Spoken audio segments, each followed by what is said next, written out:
Good morning, नमस्कार, सुप्रभात। कैसे हैं आप सभी? उम्मीद करते हैं हम सभी अच्छे होंगे और अपनी लाइफ एंजॉय कर रहे होंगे। तो आज स्कूल में एक सामाजिक कार्यकर्ता दीपक डोभाल जी आए हैं, तो उनसे ही पूछ लेते हैं कि वो किस प्रयोजन से यहाँ पे आए हैं। बताइए सर, आप किस पर्पज़ से आए हैं यहाँ पे और बच्चों को क्या बताने? सबसे पहले आपको नमस्कार कि आपने मुझे यहाँ आने का मौका दिया। और मेरा नाम दीपक डोभाल है, पौड़ी से बिलोंग करता हूँ। और साथ ही मैंने एक मुहिम छेड़ी है, हिमालय बचाओ अभियान। विगत 3 वर्षों से मेरा यह अभियान तमाम ब्लॉकों में चल रहा है। गीतों के माध्यम से और चर्चा के माध्यम से बच्चों से डिस्कस करके मैं अपना यह अभियान चलाऊँगा। हिमशिखर सामाजिक समिति पौड़ी से आपके बीच आया हूँ, एक अभियान को लेकर, एक मुहिम को लेकर।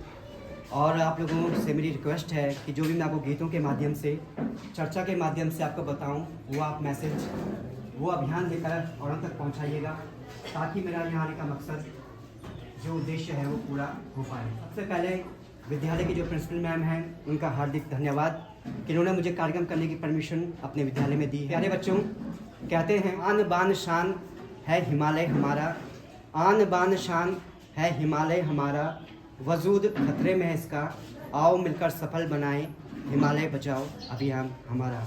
हिमालय जो जीवनदाता है, प्राणदायक है और साथ ही जल का भंडार है।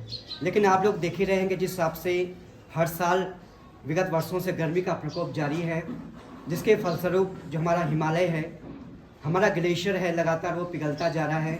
एक चिंता का विषय हो चुका है हमारे लिए, हमारे जीवन के लिए और प्रकृति के लिए, कि आखिर हम कैसे इस पर काबू पाएँ, कैसे अपनी प्रकृति को बचाएं और कैसे अपने पर्यावरण को बचाएं, कैसे हम धरती माँ की रक्षा करें।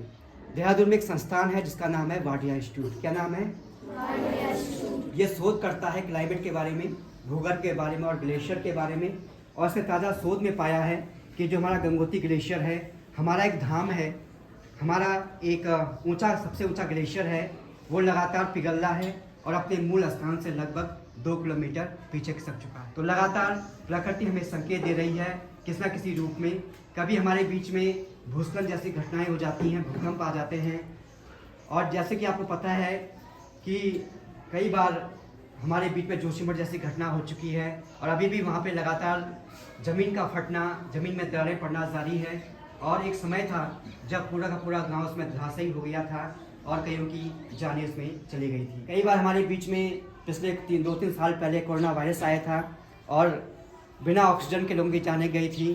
तो एक संकेत है प्रकृति का, लेकिन मानव जाति, इंसान जो है, उसको समझने का नाम नहीं ले रहा है। पेड़ पौधे, उनमें भी जीवन है, वो भी जीते हैं, वो भी सांस लेते हैं और वो भी खाते पीते हैं। तो जरा सोचिए अपने पेड़ों के बारे में, अपनी प्रकृति के बारे में, और यही अवेयरनेस लेकर आप मेरे साथ शामिल होइए, ताकि मेरा ये अभियान आगे बढ़ता रहे और हर किसी की जुबान पर हो हिमालय बचाओ अभियान। तो सबसे पहले आपके बीच में गीत प्रस्तुत कर रहा हूँ। यहाँ जवां कदम जिंदगी को ढूंढते हुए, गीत गा रहे हैं आज हम रागनी को ढूंढते हुए। हिमालय हमारी आन है,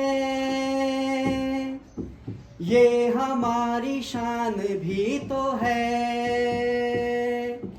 हिमालय हमारी आन है, ये हमारी शान भी तो है। आओ मिल के बचाएंगे, सबको ये समझाएंगे। गीत गा रहे हैं आज हम रागनी को ढूंढते हुए। क्या हम अपने घर में पहुंचाएंगे? बहुत ही सुंदर सर, बहुत बढ़िया। बताइए क्या पहुंचाएंगे? क्लैपिंग तो कर लीजिए, जोर से बोलो। लेके जाओगे? Promise? Thank you so much. और जहाँ युवा शक्ति साथ होती है तो वहाँ हर कार्य सफल होता है, और जहाँ गुरु का आशीर्वाद मिलता है वहाँ हर कोई कार्य बिना किसी विघ्न बाधा के समाप्त हो। हमारा हिमालय पिघल रहा है तो क्या नुकसान हो रहा है इससे? जी बिल्कुल, एनवायरनमेंट चेंज हो रहा है। हाँ जी, एयर पोल्यूशन हो रहा है, बिल्कुल, सांस लेने में दिक्कत हो रही है, ऑक्सीजन कम हो रहा है। ये तमाम दिक्कतें हो रही हैं। क्लैपिंग कर दीजिए इनके लिए।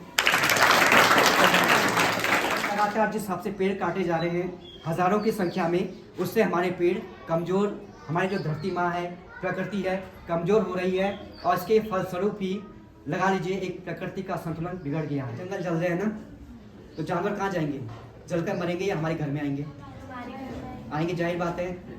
बंदर हो गए, गुलदार हो गए, ये हम पे अटैक क्यों कर रहे हैं? क्योंकि ऊपर कुछ उनके खाने पीने के लिए कोई जगह, कोई चीज़ नहीं बची है।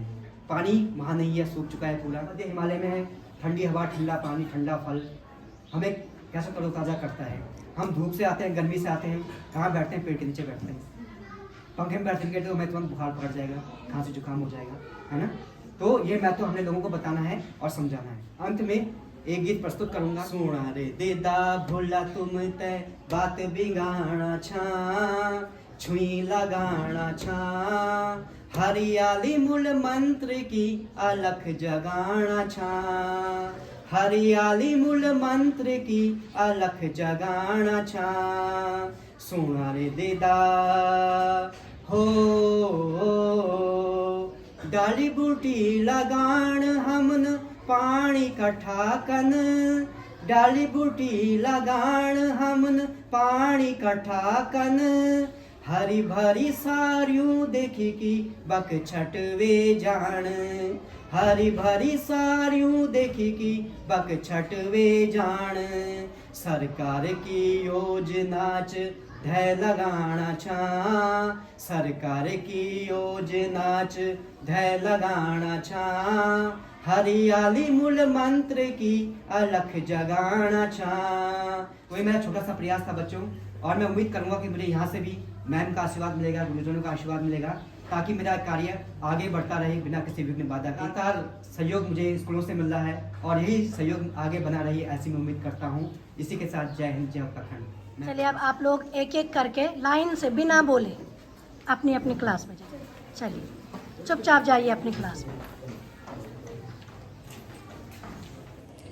तो आज समाज सेवी दीपक डोभाल जी द्वारा बच्चों को बहुत ही अच्छी और महत्वपूर्ण जानकारी दी गई है। बच्चों को ये पता होना बहुत ज़रूरी था कि हमारे जो ग्लेशियर हैं वो पिघल रहे हैं और उनसे क्या क्या नुकसान हमें हो रहा है, तो बच्चे भी उसके लिए अवेयर होंगे। इसके लिए दीपक जी का बहुत बहुत धन्यवाद। आज के ब्लॉग को करते हैं यहीं पे एंड, लेते हैं आपसे विदा। मिलते हैं फिर नए ब्लॉग में, तब तक आप सभी खुश रहें, स्वस्थ रहें, मस्त रहें, अपनी लाइफ एंजॉय कीजिए। आज का ब्लॉग आपको अच्छा लगा तो ज़्यादा से ज़्यादा शेयर कीजिए, कमेंट कीजिए। Thank you for watching.